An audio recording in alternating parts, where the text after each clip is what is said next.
All right, so you believe that the buildings came down in a controlled demolition, right? Well, I don't believe it. I've looked at the evidence, you're and right, the evidence is overwhelming. All right, the evidence is overwhelming to you because you're a conspiracy nut, but no, actually, all of you, I ask your viewers to take... Okay. Now, in this one, I'm sure you caught the obvious part, but you probably did not catch the neuro-linguistic programming. What exactly is neuro-linguistic programming? Simply put, it's dual meaning that is speaking to the subconscious.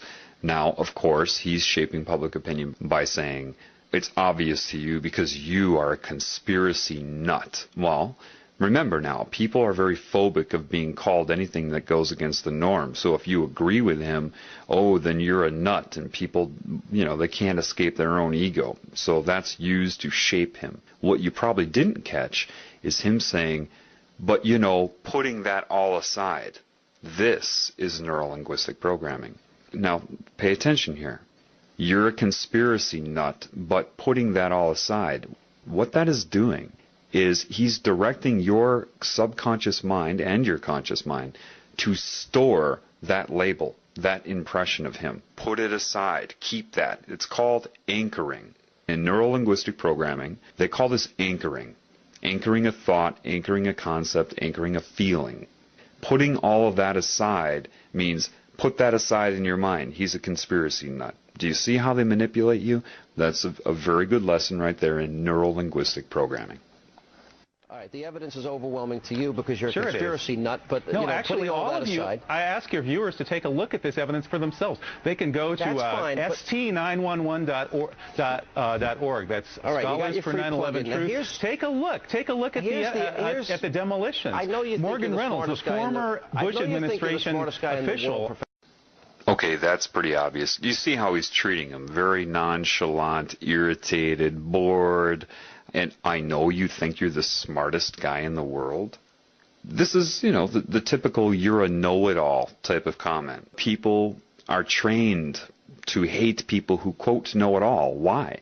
Because they want you to be dumb. That's why in society you have catchphrases that go around that people use, like, you think too much, you're too deep, you know it all. These have all become derogatory terms in this new Orwellian society. Haven't you noticed that? His response is petty and childish, but he means to be this way.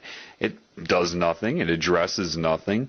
He can't think of anything to say in response to the professor, so he has to take a cheap shot like this. I know you think you're the smartest guy in the world.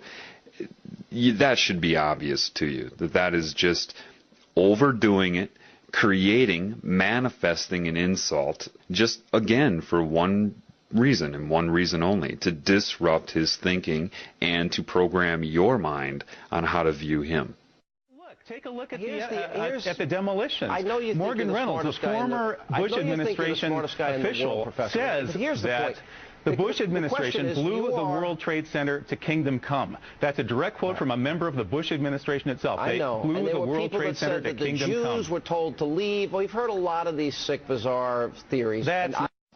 Okay, so suddenly he's an anti-Semite? When did that come about? I didn't hear him say anything about the Jews. What he's doing here is he's trying to link him to anti-Semitism.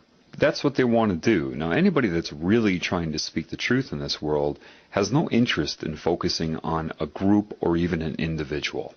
What they try to focus on is the problem in general, outside of any group or individual that may be manifesting the symptoms of the problem. But again, what he's trying to do here is, in your mind, link the professor to being part of a hate group, someone that's going to target a group or an individual and make you link the terms sick and bizarre to the professor. He didn't say anything about the Jewish community. Nothing. So catch that. See how he's trying to link the professor to it.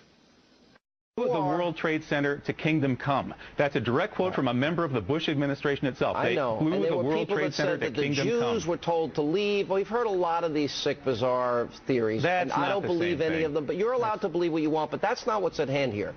The issue is whether or not you, with your bizarre theories, are the best. I think you have the bizarre theory. You think it was 19 bucks? Hang on a second. Okay, again saying his issues, his views are bizarre, right? But the reason he puts up his pinky there is because that is the weakest finger, that it would imply a small penis, not a potent man, using that in reference to him, saying that he is impotent, that he is bizarre, that he is weak, and that he is of the pinky. And that's why he chooses, of all fingers and all gestures, to speak about his theories, he puts his pinky up. And these are all subconscious sorcery methods. Again, sorcery is not some guy wearing a magician's hat.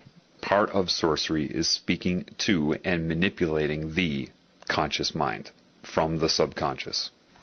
Well, it's a question of science. You, with your bizarre theories, are the best. I think you have the bizarre theory. You think it was 19 guys with box cutters led by a guy on dialysis in a cave in Afghanistan? That's ridiculous. Yeah. I mean, that's the craziest conspiracy theory of all of them. Mm-hmm. Okay, I wish I had the Twilight Zone music. Now, here's my next... See, all he can say is something to discredit him. I wish I had the Twilight Zone music. And then the people watching the televisions that say, yes, that must be weird. Twilight Zone music is weird. And the honest and credible news reporter is saying that about him. Okay?